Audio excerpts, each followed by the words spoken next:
Cuando mi hija me llamó vieja inútil delante de sus propios hijos porque no pude hacer funcionar su cafetera moderna, sentí que algo dentro de mí se rompía. Pero cuando su esposo agregó esas palabras crueles, comparándome con su madre y mis nietos, esos niños que cargué en brazos cuando eran bebés, comenzaron a reírse de mí como si fuera un chiste, supe que algo había cambiado para siempre. Me fui de esa casa en silencio, con la dignidad que me quedaba, pero llevaba conmigo una decisión que ya estaba tomada. Los 300,000 pesos que tenía guardados, ese dinero que ahorré durante años con tanto sacrificio para dejarles a mis nietos, iba a tomar un camino muy diferente. Y cuando descubrieran lo que hice, ya sería demasiado tarde para arrepentirse.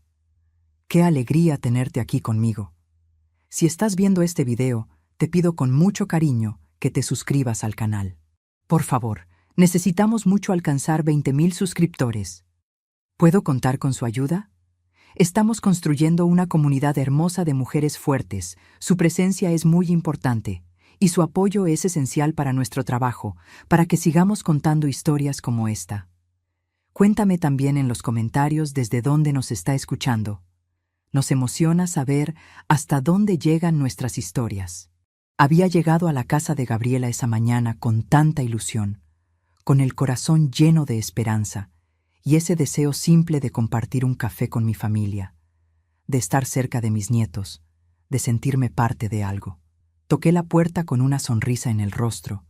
Llevaba unas galletas de avena que había hecho la noche anterior porque sé que a Mateo le encantan, y un ramo de flores del jardín para Gabriela. Cuando Diego abrió la puerta, ni siquiera me saludó con un beso en la mejilla como antes. Solo asintió con la cabeza y se hizo a un lado para dejarme pasar. La casa estaba impecable, como siempre, todo brillando, todo moderno, todo tan diferente a mi pequeña casa donde cada objeto tiene una historia. Gabriela estaba en la cocina con su bata de seda color crema, esa que sé que costó más de lo que yo gasto en 3 meses de comida, revisando su teléfono celular mientras los niños desayunaban cereal en tazones que parecían de revista. Me saludó sin levantar la vista, con un simple «Hola, mamá», que sonó más a obligación que a cariño. Los niños ni siquiera voltearon a verme. Mateo estaba pegado a su tableta. Valentina miraba videos en su teléfono. Intenté acercarme para darles un beso, pero apenas levantaron la cara el tiempo suficiente para que mis labios rozaran sus frentes distraídas. Sentí esa punzada en el pecho que ya era familiar. Esa sensación de ser invisible, de ser un mueble más en esa casa que alguna vez imaginé sería mi refugio en la vejez. Gabriela suspiró y dijo, «Mamá, sírvete café si quieres, la cafetera está allí», señalando con la mano hacia ese aparato plateado y complicado que parecía sacado de una nave espacial. Me acerqué con precaución, mirando todos esos botones, esas luces, esos compartimientos que no entendía. En mi casa tengo una cafetera de toda la vida, de esas donde pones el café molido, el agua, y listo. Esto era completamente diferente. Tomé la jarra, busqué dónde poner el café, traté de descifrar las instrucciones en italiano que venían en una etiqueta dorada. Mis manos comenzaron a temblar un poco, no por torpeza, sino por nervios, porque podía sentir la mirada de Gabriela sobre mí, ese silencio cargado de impaciencia. Apreté un botón y no pasó nada. Apreté otro y la máquina hizo un ruido extraño. Gabriela suspiró fuerte, de esa manera que te hace sentir pequeña, estúpida, inútil. Traté de abrir un compartimiento y se me cayó la tapa al suelo con un ruido metálico. Los niños levantaron la vista. Diego apareció en la puerta de la cocina, y entonces escuché ese suspiro más fuerte, más exasperado, más cruel. Gabriela se levantó de su banqueta, con tanta brusquedad que casi la tira, caminó hacia mí con pasos rápidos y arrebató la cafetera de mis manos. Sus ojos estaban llenos de algo que nunca había visto antes, algo entre vergüenza y rabia. Y entonces lo dijo delante de todos, con una voz que cortaba como vidrio roto. «Ay, mamá, eres una vieja inútil, ni siquiera puedes hacer funcionar una cafetera simple». Las palabras me golpearon como piedras. Me quedé paralizada, con las manos vacías todavía extendidas hacia donde había estado la cafetera, sintiendo cómo la sangre se me subía al rostro, cómo el mundo se achicaba a mi alrededor. Vieja inútil. Esas dos palabras retumbaban en mi cabeza. Mi propia hija, la niña que amamanté durante 2 años, la que cuidé cuando tuvo neumonía a los 5 años sin dormir durante 3 noches seguidas, la que abracé cuando lloraba por su primer desamor, me acababa de llamar vieja inútil. Y lo peor de todo, es que lo dijo delante de mis nietos, delante de Mateo y Valentina, que me miraban con esa mezcla de sorpresa y algo más, algo que parecía diversión. Intenté recuperar la compostura, intenté sonreír, intenté decir algo, pero mi garganta estaba cerrada. Y entonces Diego, ese hombre que siempre me había mirado con superioridad apenas disimulada, decidió agregar su propio veneno a la herida. Se acercó a la cocina, se apoyó en la barra con esa postura casual que tienen los que se sienten superiores, y dijo con una sonrisa que no llegaba a sus ojos: «Mi mamá sí está actualizada. Ella hasta usa redes sociales y sabe de tecnología, no como tú que pareces del siglo pasado». Del siglo pasado. Como si yo fuera un objeto antiguo, una reliquia sin valor, algo que debería estar guardado en un museo o, mejor aún, en el olvido. Y entonces sucedió lo que jamás imaginé que podría doler tanto. Mateo, mi nieto de 12 años, ese niño que yo arrullaba cantándole canciones de cuna, que llevaba a la plaza todos los domingos cuando Gabriela necesitaba descansar, sacó su teléfono celular y comenzó a reírse mostrándole la escena a su hermana, señalándome con el dedo como si fuera parte de un espectáculo cómico. Y Valentina, mi pequeña Valentina de 9 años, esa niña de rizos dorados que solía decirme que yo era la abuela más linda del mundo, comenzó a reír. Una risa aguda, infantil, pero que me atravesaba como agujas. Repitió las palabras de su padre entre risas: del siglo pasado, como si fuera el chiste más gracioso que había escuchado en su vida. Me quedé allí parada, en medio de esa cocina moderna y fría, rodeada de mi propia familia, sintiéndome más sola que nunca en mi vida. La humillación era física. Podía sentirla en cada célula de mi cuerpo, en el temblor de mis manos, en el nudo de mi garganta, en el ardor de mis ojos que luchaban por no derramar lágrimas. No iba a llorar delante de ellos. No les iba a dar esa satisfacción. Gabriela ni siquiera me miró después de su comentario. Simplemente comenzó a preparar el café como si yo no existiera, como si no acabara de destrozar algo fundamental entre nosotras. Diego volvió a la sala silbando. Los niños regresaron a sus pantallas, olvidándose de mí en segundos. Yo me quedé allí unos momentos más, tratando de procesar lo que acababa de suceder, tratando de entender cómo había llegado a este punto. Y entonces, sin decir una palabra, porque las palabras se habían agotado o quizás porque ya no importaban, tomé mi bolsa, dejé las galletas sobre la mesa sin que nadie las tocara y caminé hacia la puerta. Nadie me detuvo. Nadie preguntó si estaba bien. Nadie se disculpó. Abrí la puerta y salí a la calle, sintiendo el sol de la mañana en mi rostro, escuchando el ruido del tráfico, respirando el aire que de pronto me pareció más limpio que el de esa casa. Mis manos temblaban tanto que tuve que detenerme en la esquina, sosteniéndome de un poste, esperando a que mi respiración se calmara. Las lágrimas finalmente salieron, silenciosas, calientes, llenas de una tristeza tan profunda que no sabía que podía sentir. Caminé las 6 cuadras hasta la parada del camión con la cabeza en alto, porque si algo me enseñó la vida es que la dignidad es lo último que una puede perder. Pero por dentro estaba rota. Durante todo el viaje en camión que duró 40 minutos hasta mi barrio, mi mente no paraba de darle vueltas a lo mismo. ¿Por qué tenía que aguantar esto? ¿Por qué tenía que aceptar que me trataran como basura? ¿Por qué debía sonreír y asentir y seguir intentando ganarme el cariño de personas que claramente no me valoraban? Y entonces, mientras el camión avanzaba por calles que conocía de memoria, una idea comenzó a formarse en mi cabeza. Una idea que al principio me asustó, pero que con cada cuadra que pasaba se hacía más clara, más firme, más inevitable. Tenía 300,000 pesos mexicanos ahorrados. 300,000 pesos que había guardado durante años, sacrificándome cada día, negándome cada pequeño lujo, pensando siempre en mis nietos, en su futuro, en su educación. Pero esos nietos acababan de reírse de mí. Esa familia acababa de humillarme de la manera más cruel posible. ¿Por qué ese dinero debía ser para ellos? ¿Qué había hecho yo para merecer este trato? ¿Y qué habían hecho ellos para merecer mi dinero? Cuando llegué a mi casa, esa casa pequeña y humilde que de pronto me pareció un palacio comparada con la frialdad de la casa de Gabriela, me senté en mi sillón gastado y dejé que la idea creciera, se expandiera, se convirtiera en algo más que un pensamiento fugaz. Se convirtió en una decisión. Y cuando una mujer de 70 años, que ha soportado demasiado, finalmente toma una decisión, no hay nada en el mundo que pueda detenerla. ¿Alguna vez has sentido que das y das sin recibir nada a cambio?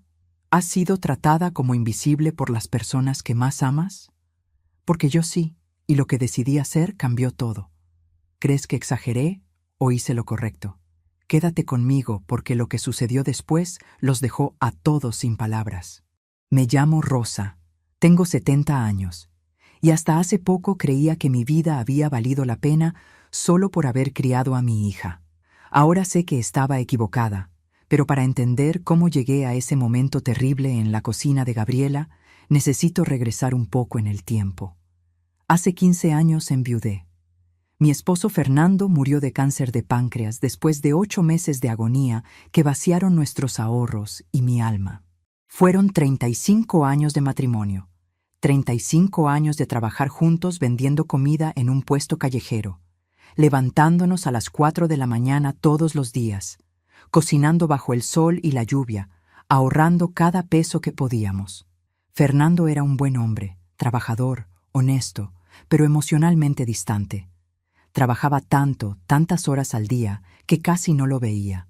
Él proveía el dinero, pero era tan ausente en todo lo demás, que yo fui quien crió a Gabriela en lo emocional. Era madre y padre a la vez en todo lo que no fuera dinero.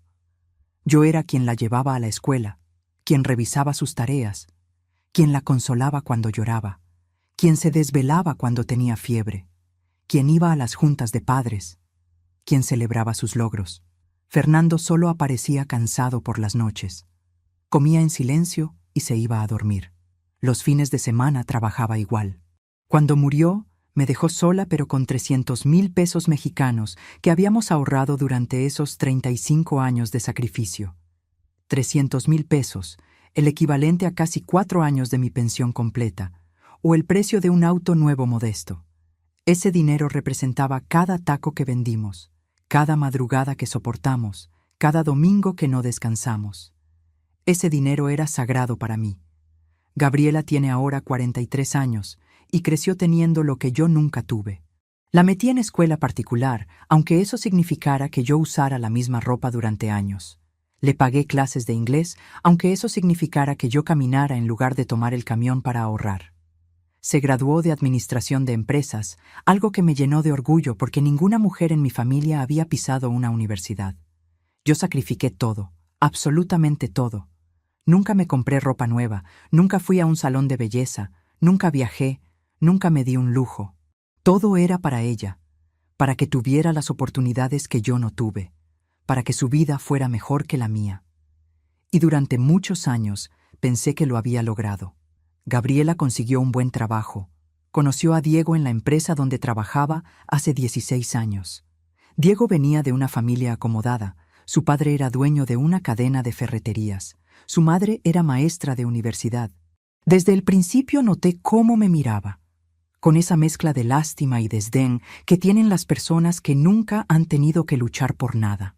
En la boda, que fue elegante y cara, me sentí fuera de lugar con mi vestido sencillo entre tanta gente bien vestida. Pero me tragué mi incomodidad porque Gabriela se veía feliz. Con los años, vi cómo mi hija iba cambiando. Se volvió más distante, más crítica, más parecida a Diego y a su familia. Comenzó a hacer comentarios sobre mi ropa, sobre mi casa, sobre mi forma de hablar. Diego influía en ella, lo sé, con sus comentarios sutiles sobre cómo yo era anticuada y pesada. Escuché más de una vez cómo le decía a Gabriela que su madre, la señora Patricia, era tan moderna, tan divertida, tan actualizada. Siempre esa comparación implícita donde yo salía perdiendo. Nunca le conté a nadie sobre los 300,000 pesos mexicanos. Los guardaba en una lata vieja escondida en el fondo de mi armario, envueltos en plástico para protegerlos de la humedad. Tenía miedo de que si Gabriela sabía que tenía ese dinero, se acomodara, o peor, que Diego tratara de controlarlo. Guardé ese secreto como si mi vida dependiera de ello. Gabriela nunca supo cuánto tenía exactamente. Nunca pregunté, nunca mostró interés en mi situación financiera. Para ella, yo solo era una viuda pobre que vivía de una pensión mínima. Después de que Fernando murió, mi vida se volvió muy pequeña. Vivía sola en mi casa humilde pero limpia, la misma donde criamos a Gabriela. Pasaba los días costurando, viendo televisión, esperando las llamadas de mi hija que cada vez eran más espaciadas. Las visitas eran raras, siempre apresuradas, siempre con excusas. Diego tenía trabajo, los niños tenían actividades, Gabriela estaba cansada. Yo entendía, o al menos eso me decía a mí misma, pero la soledad dolía. Dolía despertarme cada mañana en una cama vacía, cocinar para una sola persona, hablar con las paredes. Los domingos eran los peores. Veía a otras familias en la plaza, abuelas rodeadas de nietos, y yo estaba sola en mi casa, esperando una llamada que muchas veces no llegaba, pero nunca me quejaba. Tragaba mi dolor, mi soledad, mi tristeza, porque pensaba que así debía ser, que así eran las cosas cuando los hijos crecían y hacían su propia vida. Hasta ese día en la cocina. Ese día algo se rompió dentro de mí de una manera tan definitiva que supe que nada volvería a ser igual. Si te está gustando esta historia, por favor, asegúrate que ya estás suscrita al canal. Necesitamos mucho alcanzar 20,000 suscriptores. ¿Puedo contar con su apoyo a nuestro trabajo? Pasaron 10 días después de la humillación de la cafetera. 10 días en los que Gabriela no llamó ni una sola vez para disculparse, ni siquiera para preguntar si había llegado bien a casa. 10 días en los que reviví cada segundo de esa mañana, cada palabra hiriente, cada risa cruel. Y entonces llegó la invitación para el cumpleaños de Valentina. Un mensaje de texto escueto, sin cariño, que decía: «Mamá, el cumpleaños de Vale es el sábado a las 4 de la tarde, aquí en la casa. Ni siquiera un te esperamos o nos daría gusto que vinieras. Solo la información básica, como si fuera una obligación invitarme». Pensé en no ir. De verdad lo pensé. Me senté en mi sala durante horas debatiendo conmigo misma, sintiendo ese nudo en el estómago que se forma cuando sabes que vas a entrar en un lugar donde no eres bienvenida. Pero era el cumpleaños de mi nieta. A pesar de todo, la amaba. Así que decidí hacer lo que siempre he hecho mejor, poner mi corazón en un regalo. Saqué mis telas más bonitas, esas que había estado guardando para una ocasión especial, y durante 3 semanas trabajé en un vestido para Valentina. Un vestido blanco con flores bordadas a mano en hilos de colores brillantes, rosas, amarillas, azules, lilas. Cada puntada llevaba mi amor, mi esperanza de que tal vez, solo tal vez, este gesto les haría recordar quién soy, cuánto las amo. Trabajé hasta que mis dedos se hincharon y me dolieron, hasta que mis ojos se cansaron de tanto enfocar las puntadas pequeñas. Pero valía la pena. El vestido quedó hermoso, delicado, único. El día del cumpleaños me arreglé lo mejor que pude. Me puse mi vestido menos viejo, me peiné con cuidado, hasta me puse un poco de lápiz labial que tenía guardado desde no sé cuándo. Envolví el vestido en papel de regalo que compré especialmente. Le puse un moño dorado. Tomé el camión que me llevó 40 minutos hasta el barrio de Gabriela. Me bajé en la parada y caminé las 6 cuadras hasta su casa con el corazón latiendo fuerte, con esa mezcla de esperanza y miedo. La casa estaba llena de gente, niños corriendo por todos lados, globos de colores, una mesa enorme llena de comida cara y elegante.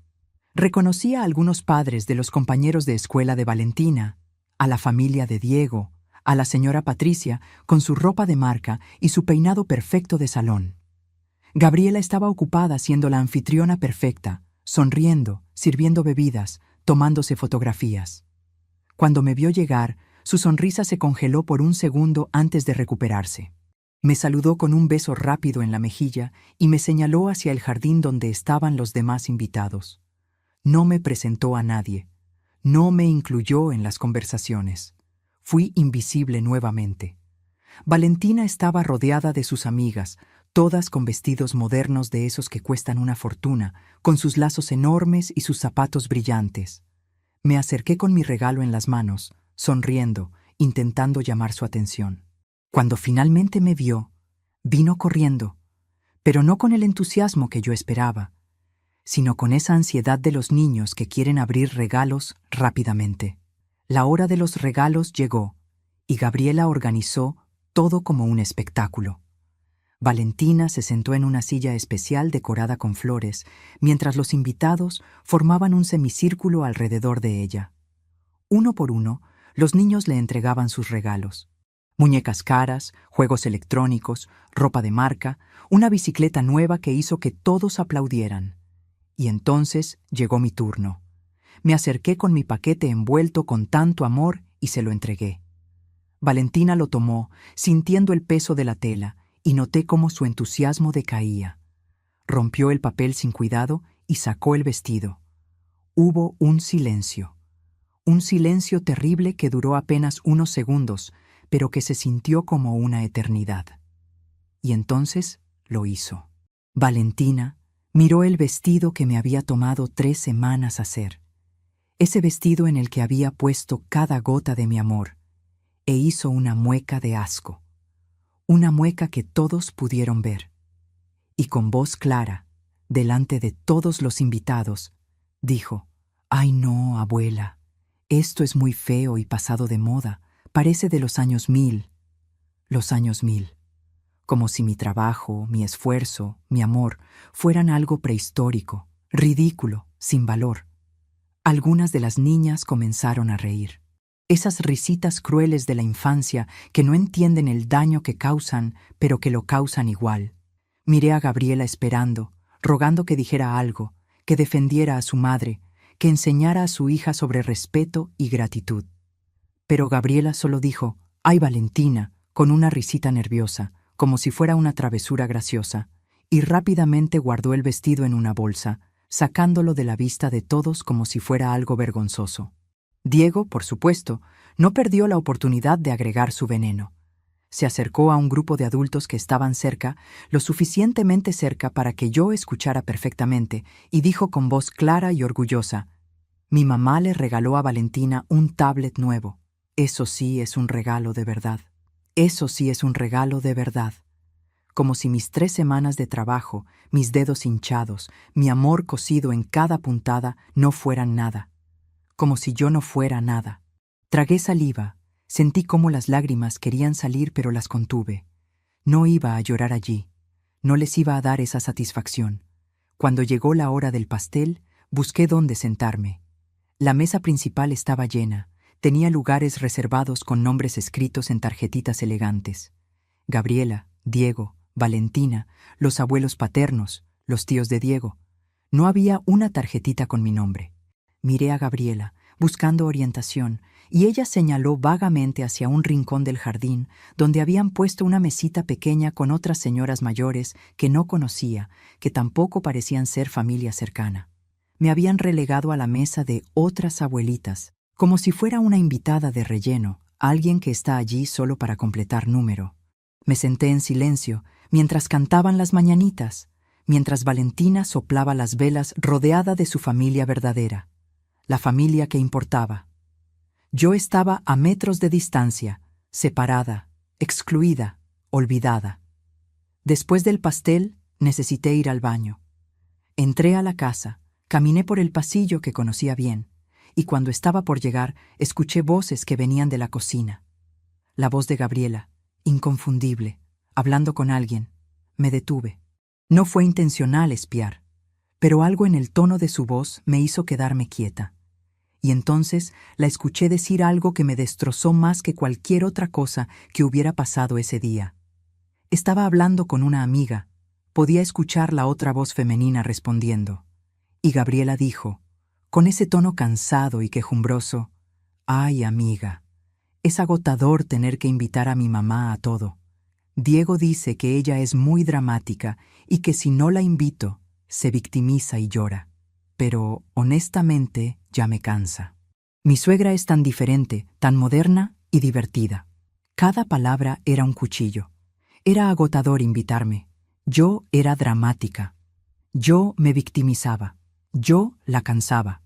Y su suegra, la perfecta señora Patricia, era moderna y divertida, todo lo que yo no era.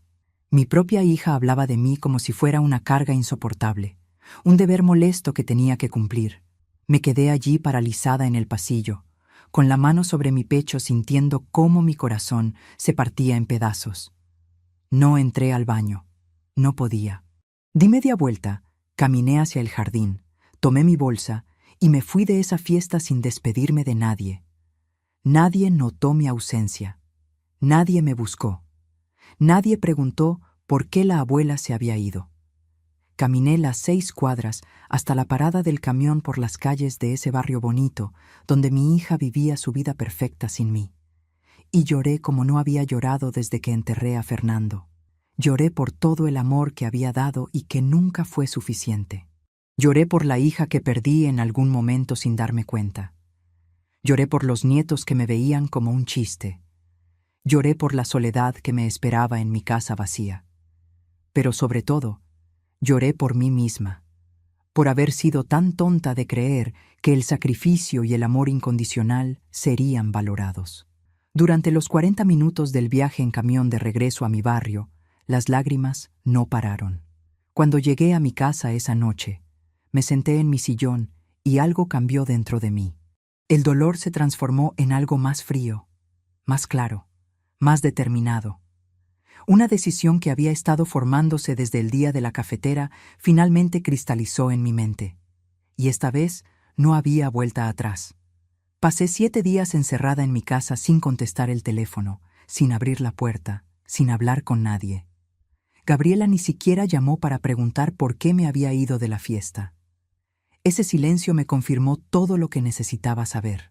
Durante esos 7 días reviví cada momento de humillación, no solo los recientes, sino todos los acumulados durante años. Recordé cada vez que Gabriela canceló un almuerzo a último minuto porque Diego tenía otros planes. Recordé cada Navidad donde me sentaron en la punta de la mesa, lejos de la conversación principal. Recordé cada regalo que les hice con amor y que nunca usaron, que terminaron olvidados en algún rincón. Recordé cada comentario cruel de Diego que Gabriela nunca defendió, cada vez que me hizo sentir pequeña, anticuada, estorbosa. Recordé y lloré. Lloré hasta que no me quedaron más lágrimas, hasta que el dolor se convirtió en algo diferente. Se convirtió en claridad. Una claridad fría y cristalina que me mostró la verdad que había estado negando durante años. Mi familia no me amaba. Quizás me toleraban por obligación, quizás sentían algo de cariño residual por los viejos tiempos, pero no me amaban de verdad. Y yo había estado mendigando migajas de afecto de personas que me veían como una carga. El 8º día me levanté temprano, me miré al espejo y vi a una mujer de 70 años que había dedicado su vida entera a complacer a otros, a sacrificarse por otros, a vivir para otros. Y decidí que eso se terminaba ahora.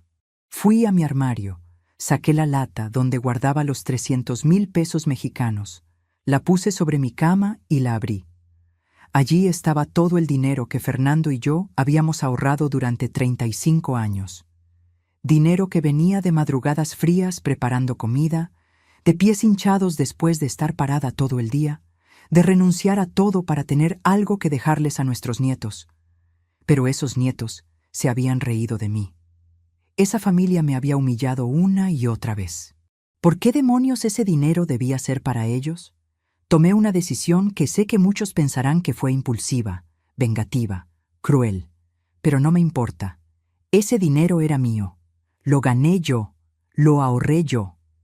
y yo decidiría qué hacer con él, pero no sabía por dónde empezar. No sabía cómo hacer lo que quería hacer.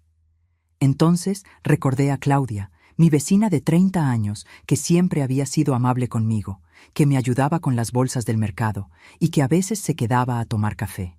Toqué su puerta y le pedí ayuda. Le expliqué que quería investigar sobre fundaciones, orfanatos, instituciones de caridad. Claudia no hizo preguntas, solo asintió y trajo su computadora portátil a mi casa. Pasamos toda esa semana buscando, leyendo, investigando, y lo que encontré me abrió los ojos a un mundo que no conocía. Había lugares llenos de niños que no tenían absolutamente nada, que habían sido abandonados, abusados, olvidados. Había escuelas para niños con capacidades diferentes que operaban con presupuestos mínimos, que necesitaban desesperadamente equipamiento básico. Había refugios para mujeres que huían de la violencia, que llegaban sin nada, solo con la ropa que llevaban puesta y el terror en los ojos. Mientras leía sobre estos lugares, algo dentro de mí comenzó a cambiar. El dolor comenzó a transformarse en propósito.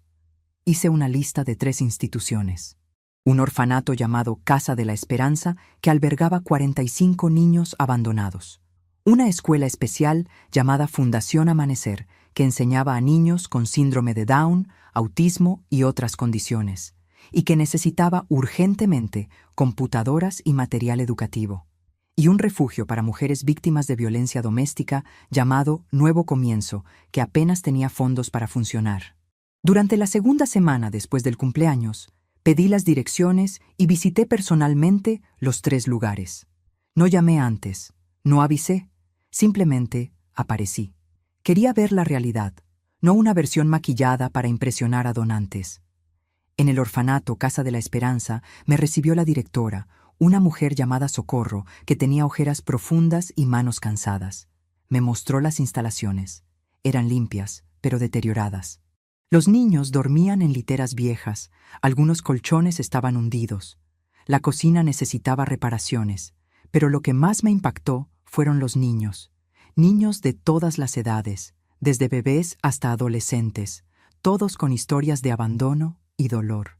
Y cuando me vieron, algunos se acercaron con curiosidad, sin miedo, con esa capacidad de los niños de encontrar esperanza incluso en la oscuridad. Una niña pequeña de unos 5 años me tomó de la mano y me preguntó si yo también estaba buscando una familia. Se me rompió el corazón. Socorro me explicó que operaban con donaciones mínimas, que a veces no tenían suficiente comida para el mes, que muchos niños no tenían ropa adecuada, y me mostró una lista de necesidades que parecía interminable. Después visité la Fundación Amanecer. Allí conocí a niños extraordinarios con capacidades diferentes que luchaban cada día por aprender cosas que otros niños aprenden sin esfuerzo. Vi maestras dedicadas trabajando con recursos mínimos, improvisando materiales educativos porque no tenían presupuesto para comprar los apropiados. El director, un hombre llamado Roberto, me explicó que necesitaban urgentemente computadoras adaptadas, programas especializados, juegos educativos. Tenían una lista de espera enorme de niños que necesitaban ayuda, pero no podían aceptarlos por falta de recursos. Finalmente visité el refugio Nuevo Comienzo. Allí conocí a mujeres que habían huido de maridos violentos, que habían dejado atrás todo para salvar sus vidas y las de sus hijos. Mujeres golpeadas, amenazadas, destruidas emocionalmente. Y vi cómo se apoyaban entre ellas, cómo reconstruían sus vidas desde cero con casi nada. La coordinadora, una mujer llamada Beatriz, me contó que muchas veces no tenían fondos para artículos básicos de higiene, para ropa, para ayudar a las mujeres a conseguir trabajos. Que el refugio funcionaba gracias al trabajo voluntario y a donaciones esporádicas que nunca eran suficientes. Mientras escuchaba estas historias, mientras veía estos lugares, mientras conocía a esta gente que realmente necesitaba ayuda, sentí algo que no había sentido en años. Sentí que mi vida podía tener un propósito más allá de ser una abuela descartable. Sentí que esos 300,000 pesos podían hacer una diferencia real en vidas que realmente lo necesitaban. No en nietos mimados que ya tenían todo, no en una familia que me despreciaba. sino en personas que valorarían cada peso, cada gesto, cada acto de bondad. Cuando regresé a mi casa después de esa semana de visitas, saqué nuevamente el dinero, lo conté cuidadosamente y lo dividí en 3 partes iguales. 100,000 pesos para cada institución. Y entonces comencé a planear cómo haría esto. Claudia, mi vecina, me sugirió algo importante. Rosa, me dijo, debes documentar todo esto muy bien, con fotos y recibos oficiales, para que tu hija no pueda decir después que gastaste el dinero en tonterías o que te estafaron. Necesitas pruebas claras de que el dinero fue a donde tú decidiste. Tenía razón. Necesitaba que quedara absolutamente claro, documentado, irrefutable. Porque sabía que cuando Gabriela y Diego se enteraran, habría una tormenta, y yo quería estar preparada. Pasé la tercera semana organizándolo todo con Claudia, quien me ayudó a contactar las instituciones y coordinar las entregas formales de las donaciones. La cuarta semana después del cumpleaños fue cuando todo se hizo realidad. Organicé las donaciones con una precisión que no sabía que tenía, siempre con la ayuda de Claudia, quien coordinó todo por teléfono y computadora. Contacté a cada una de las 3 instituciones y les expliqué mi intención de hacer una donación significativa. La incredulidad en sus voces era evidente. Socorro del orfanato incluso lloró por teléfono. Claudia les pidió algo específico a cada una en mi nombre. Quería que el día de la entrega oficial del cheque estuviera todo documentado. Certificados oficiales de la donación con mi nombre, recibos bancarios formales y fotografías del momento. No por vanidad, sino porque necesitaba pruebas irrefutables de que ese dinero se había ido, de que la decisión era final, de que no había marcha atrás. La primera donación fue en Casa de la Esperanza un martes por la mañana.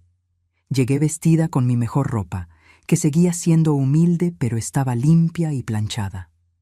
Los niños del orfanato habían preparado una pequeña ceremonia. Cantaron canciones, me hicieron dibujos, me abrazaron con un cariño tan genuino que me hizo llorar. Cuando entregué el cheque de 100,000 pesos a Socorro, ella se cubrió la boca con las manos y comenzó a sollozar. Me abrazó tan fuerte que casi no podía respirar y me susurró al oído: «Usted no sabe lo que esto significa para nosotros. Es un milagro, un milagro». Esa palabra resonó en mi corazón. Yo, Rosa, una vendedora de comida retirada que su propia familia consideraba inútil y anticuada, era un milagro para alguien. Claudia tomó fotografías. Muchas fotografías. Los niños conmigo, Socorro entregándome un certificado enmarcado con el sello oficial del orfanato. Tenía todo documentado. La segunda donación fue en la Fundación Amanecer 2 días después, el jueves. Roberto había organizado un evento pequeño con los niños, sus familias y los maestros. Los niños con síndrome de Down me saludaron con abrazos espontáneos y sonrisas enormes. Uno de ellos, un niño de unos 10 años llamado Pedrito, me tomó de la mano y no me la soltó durante toda la ceremonia. Cuando entregué el cheque, Roberto no pudo contener las lágrimas. Explicó delante de todos que con ese dinero podrían comprar las computadoras especializadas que necesitaban, los programas educativos, los juegos terapéuticos, que podrían aceptar a 20 niños más que estaban en lista de espera. 20 niños que tendrían una oportunidad por mi decisión. Las madres de esos niños se acercaron a agradecerme, algunas llorando, contándome sus historias de lucha diaria. Y yo me sentí vista, valorada, importante de una manera que mi propia familia nunca me había hecho sentir. Más fotografías con Claudia, más certificados, más documentación. La tercera y última donación fue en el refugio Nuevo Comienzo el viernes de esa misma semana. Beatriz había organizado una reunión con todas las mujeres que estaban actualmente en el refugio. Eran 12 mujeres de diferentes edades, algunas con niños pequeños. Cuando entré, todas se pusieron de pie. Beatriz me presentó y explicó lo que iba a hacer. Varias mujeres comenzaron a llorar antes de que yo siquiera entregara el cheque.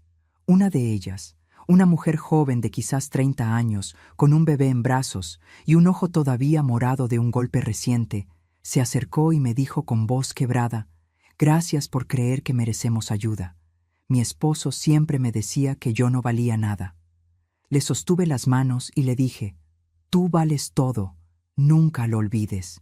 Cuando entregué el cheque de 100,000 pesos, Beatriz explicó que con ese dinero podrían ayudar a muchas más mujeres, que podrían mejorar las instalaciones, que podrían ofrecer programas de capacitación laboral para que estas mujeres pudieran rehacer sus vidas.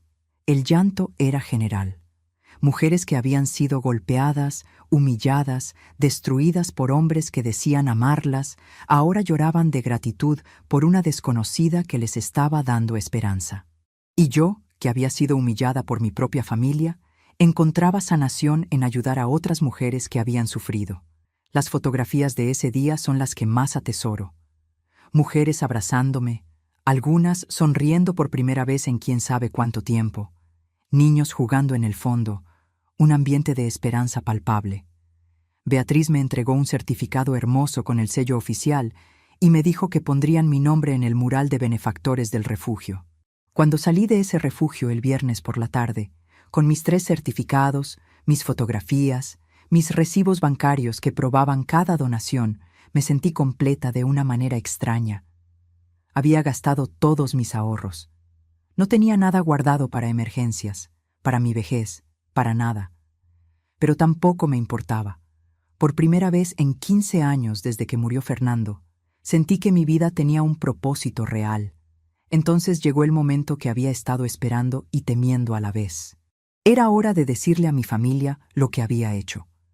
El sábado por la mañana llamé a Gabriela y le dije que necesitaba que vinieran todos a comer a mi casa el domingo. Noté la sorpresa en su voz, probablemente porque yo nunca los invitaba. Siempre esperaba ser invitada. Dudó, probablemente buscando una excusa, pero finalmente aceptó. Pasé ese sábado cocinando. Hice todo lo que a ellos les gustaba.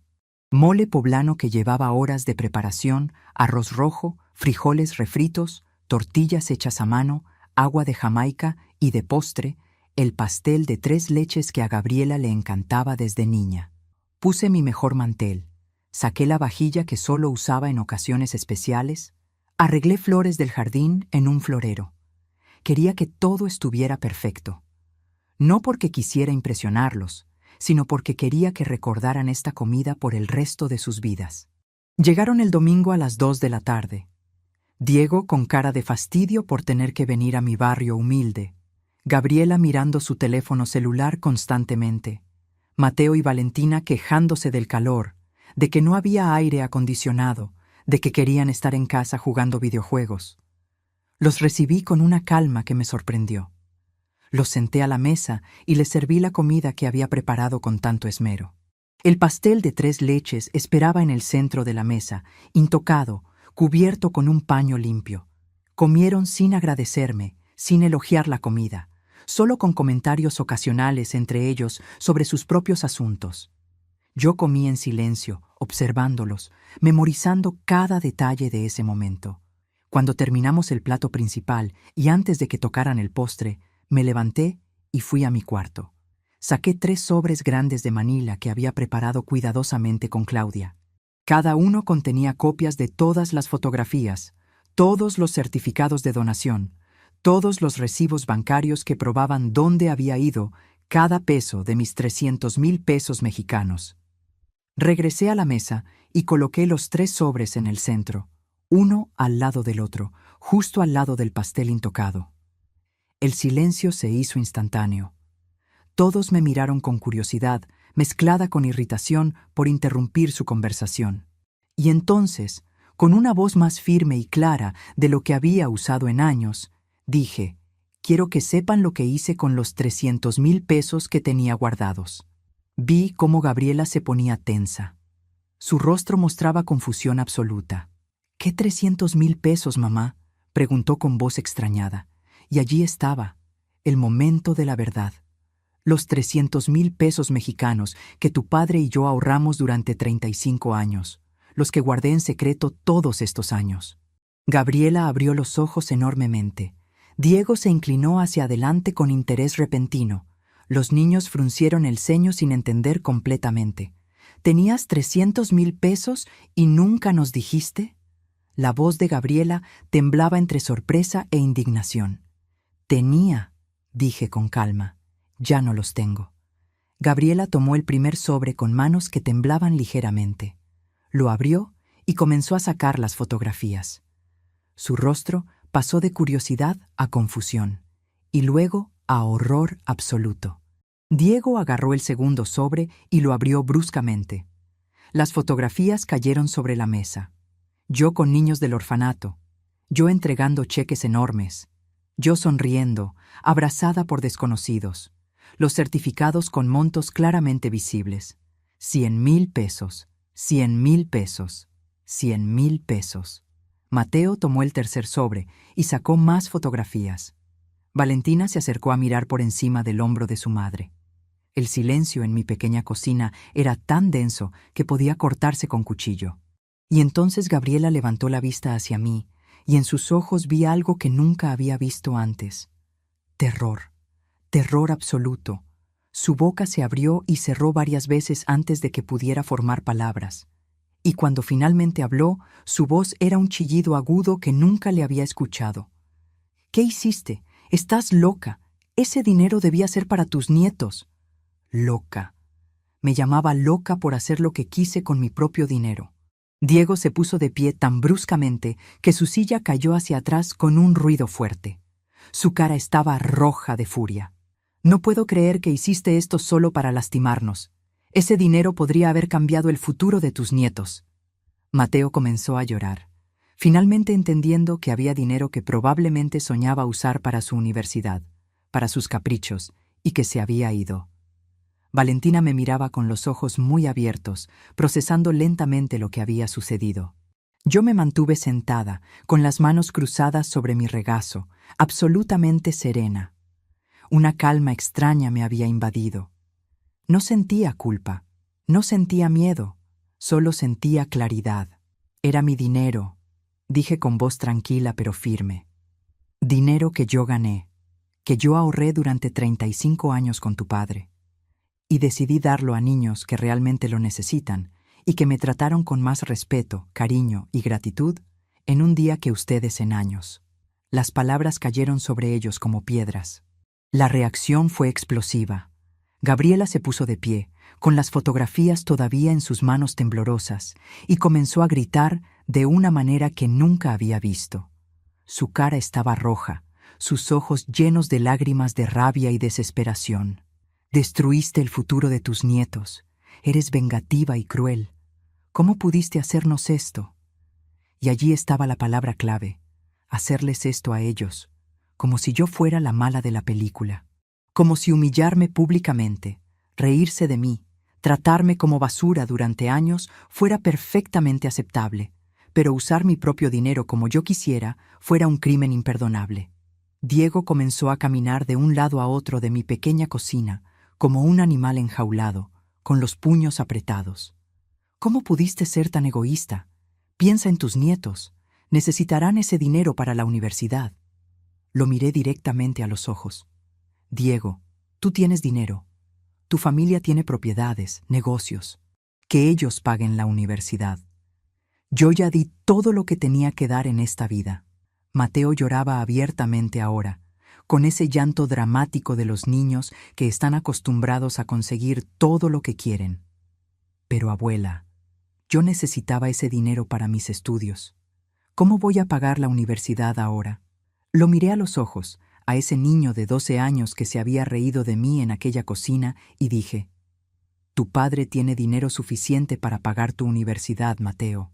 O puedes trabajar y becarte como hacen millones de jóvenes. Yo trabajé desde los 14 años. Te hará bien. Valentina finalmente habló, con voz pequeña y confundida. Pero abuela, esos niños de las fotos son desconocidos. Nosotros somos tu familia. Sentí una punzada en el corazón, porque a pesar de todo, era una niña de 9 años. Pero también necesitaba entender. Valentina, familia es quien te trata con amor y respeto.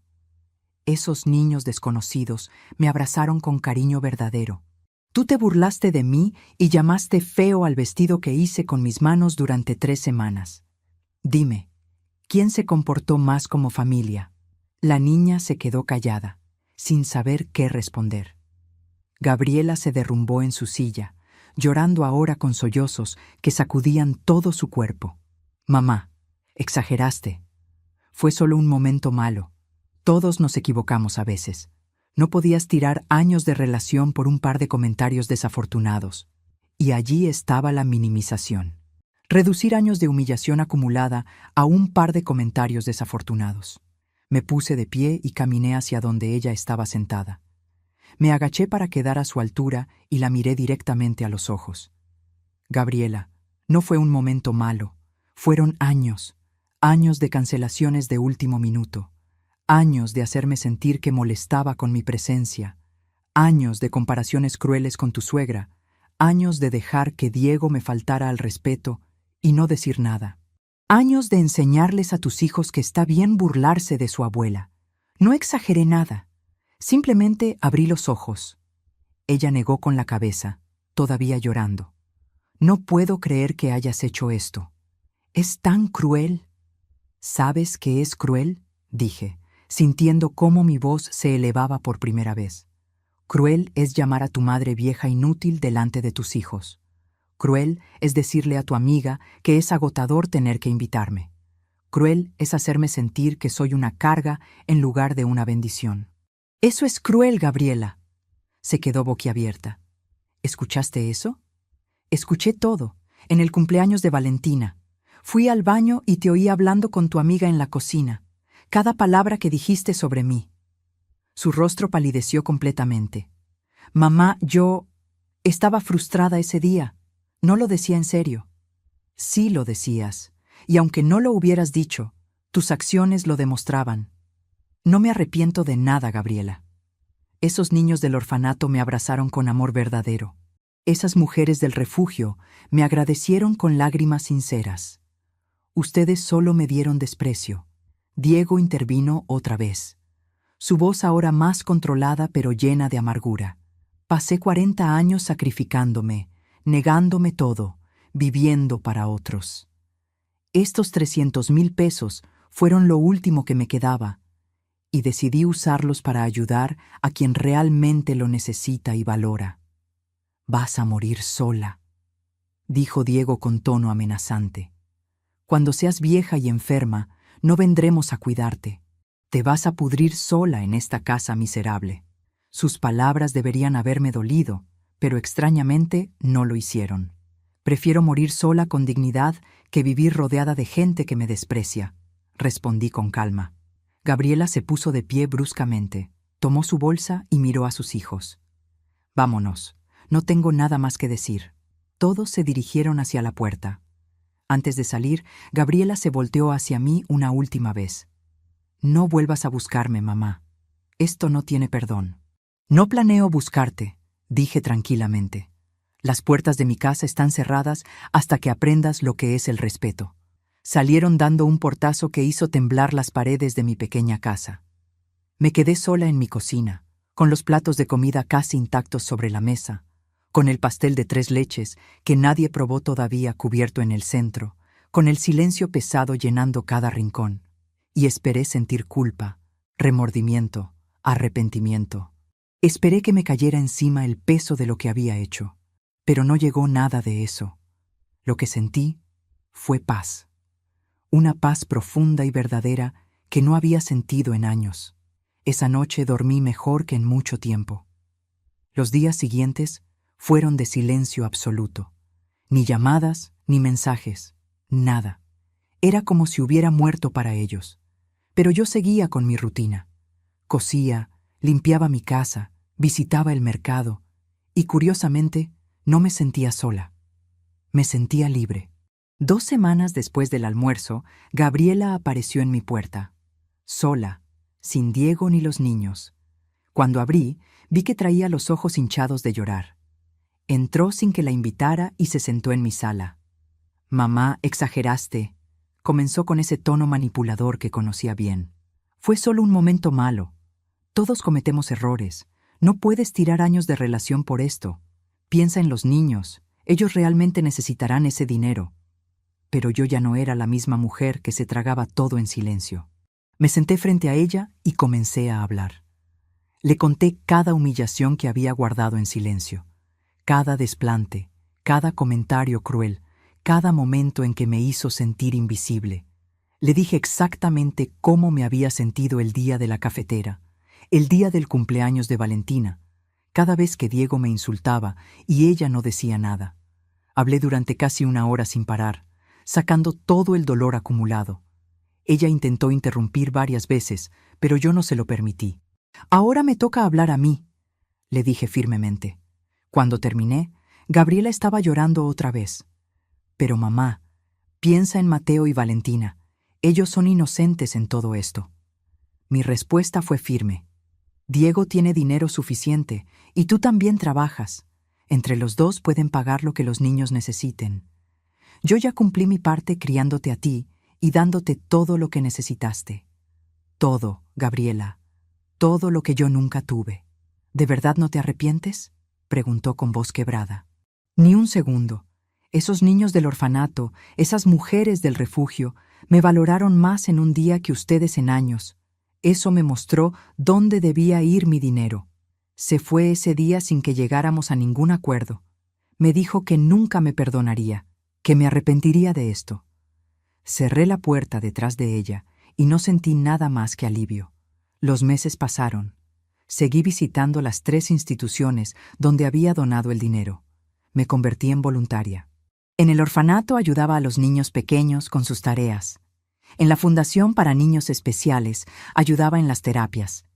En el refugio para mujeres compartía mi historia y escuchaba las de ellas. Estas instituciones se convirtieron en mi nueva familia. Una familia que me valoraba, que me esperaba con sonrisas genuinas, que me abrazaba con cariño verdadero. ¿Alguna vez has tenido que elegir entre el amor y el respeto propio? ¿Has tenido que poner límites a las personas que más amas porque te estaban destruyendo? Cuéntame en los comentarios qué decidiste. A veces, las decisiones más difíciles son las que más nos enseñan sobre nuestro propio valor. Entonces, 8 meses después del almuerzo, algo inesperado sucedió. Era un sábado por la tarde cuando escuché que tocaban mi puerta con insistencia. Abrí y allí estaba Gabriela. Pero era una Gabriela diferente. Traía el cabello sin arreglar, sin maquillaje, con ropa sencilla. Y estaba llorando, pero no con la rabia de antes, sino con una tristeza profunda y real. «Mamá», dijo con voz quebrada, «¿puedo pasar?». La dejé entrar, aunque con cautela. Se sentó en mi sillón y comenzó a llorar sin control. Cuando finalmente pudo hablar, me contó que Diego la había dejado, que había conocido a otra mujer más joven en su trabajo y que le había pedido el divorcio, que se sentía traicionada, abandonada, destrozada, que el proceso ya había comenzado y que todo estaba siendo horrible. Lloró contándome cómo Diego le había dicho las mismas cosas crueles que él me había dicho a mí durante años, que estaba envejeciendo, que era aburrida, que su nueva novia era más divertida, más moderna. Y finalmente, Gabriela entendió. Entendió cómo se siente ser descartada por alguien que decía amarte. Entendió la humillación de ser comparada y quedar en segundo lugar. Entendió el dolor de ser tratada como si no valieras nada. «Ahora entiendo, mamá», dijo entre sollozos. «Ahora entiendo todo lo que te hice sentir. Y lo siento tanto». Sus disculpas eran genuinas. Podía verlo en sus ojos, en la forma en que temblaba, en la humildad real que nunca antes había mostrado. Pero yo había cambiado. Ya no era la madre desesperada por el amor de su hija dispuesta a aceptar migajas. «Gabriela», le dije con firmeza pero sin crueldad, «aprecio tu disculpa, de verdad, pero el dinero nunca va a volver. Eso necesitas aceptarlo». «No vengo por el dinero», dijo rápidamente. «Vengo porque te necesito, porque me di cuenta de que destruí la relación con la única persona que siempre estuvo allí para mí, porque quiero reconstruir lo que rompí si tú me das la oportunidad. Los niños también quieren verte. Mateo me dijo que quiere disculparse contigo. La miré durante un largo momento. Parte de mí quería abrazarla, perdonar todo inmediatamente, volver a ser la madre que siempre cedía. Pero otra parte, la parte más sabia que había crecido en estos meses de libertad, sabía que las cosas no podían volver a ser como antes. Gabriela, no prometo que todo volverá a ser como antes, le dije honestamente. Me lastimaste profundamente durante años, pero si realmente quieres reconstruir nuestra relación, tiene que ser diferente, con respeto mutuo, con límites claros, con honestidad. Ella asintió vigorosamente. Lo que tú digas, mamá. Solo quiero otra oportunidad. Pasamos las siguientes horas hablando como no lo habíamos hecho en años. Realmente hablando, sin máscaras, sin pretensiones. Le conté sobre mi trabajo en las instituciones, sobre cómo había encontrado propósito y familia allí. Ella me contó sobre sus miedos, sobre cómo Diego la había manipulado para alejarse de mí, sobre cómo se había perdido a sí misma tratando de ser la esposa perfecta. No solucionamos todo ese día. El daño era profundo y necesitaría tiempo para sanar, pero por primera vez en años tuve esperanza de que tal vez, solo tal vez, podríamos construir algo nuevo. Algo basado en respeto mutuo en lugar de obligación. Algo donde yo fuera valorada en lugar de tolerada. Los meses siguientes fueron un proceso lento. Gabriela comenzó a visitarme regularmente, ahora con humildad y gratitud. Los nietos también empezaron a venir, y poco a poco aprendieron a valorar las cosas simples que yo ofrecía. Mateo se disculpó por haberse reído de mí ese día en la cocina, y me prometió que nunca compartió nada de lo que pasó con nadie, porque su madre le había explicado lo cruel que había sido. Valentina me pidió perdón por haber rechazado el vestido que hice con amor, y me preguntó si algún día podría hacerle otro. No todo fue perfecto. Hubo momentos difíciles, conversaciones duras, límites que tuve que reforzar.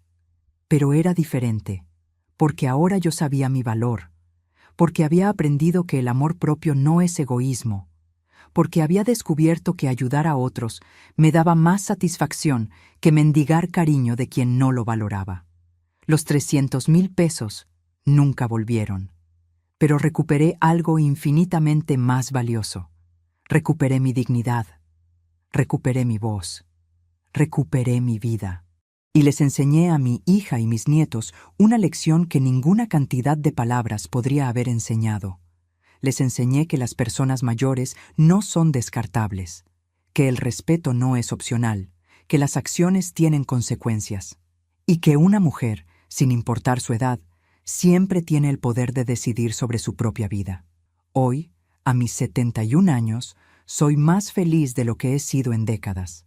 Sigo siendo voluntaria en las 3 instituciones. Sigo reconstruyendo mi relación con Gabriela, ahora en términos más sanos. Y sobre todo, sigo viviendo con la certeza de que tomé la decisión correcta. Porque al final del día, la verdadera herencia que podemos dejar no es dinero. Es enseñar con el ejemplo qué significa vivir con dignidad, defender nuestro valor y usar nuestros recursos para hacer del mundo un lugar mejor.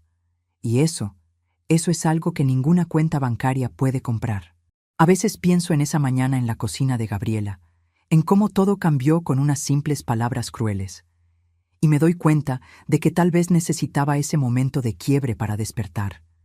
Necesitaba tocar fondo para encontrar la fuerza de levantarme. Necesitaba perder todo para descubrir lo que realmente importa.